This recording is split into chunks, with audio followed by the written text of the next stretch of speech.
È possibile tramite un'analisi del passo in 30 secondi di avere tutti i cicli del passo per anca, ginocchio, tronco, forza applicati al terreno, tempi di contatto, lunghezza del passo, carico. Walker View sembra un banale tapirulan, in realtà è un sistema cardioposturale di analisi del cammino e della corsa. Un'apparecchiatura altamente tecnologica, la prima in provincia di Venezia, dotata di un nastro sensorizzato e di una telecamera 3D in grado di digitalizzare l'immagine del paziente per ricostruire ogni suo singolo movimento senza la necessità di applicare alcun dispositivo sul corpo.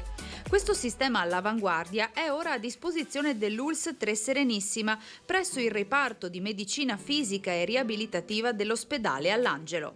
Noi siamo in un ospedale hub e quindi dobbiamo tenere anche i livelli tecnologici all'altezza della struttura in tutti i settori, compresa la riabilitazione. Noi qui oggi, grazie anche al rapporto con il concessionario che si è reso disponibile a intervenire con l'acquisto di questa nuova macchina, possiamo dare un servizio nuovo, importante e direi soprattutto all'avanguardia a tutte quelle persone che hanno bisogno di riabilitazione oppure di valutazioni fisiatriche al fine di impostare interventi di supporto, di sostegno ai loro problemi.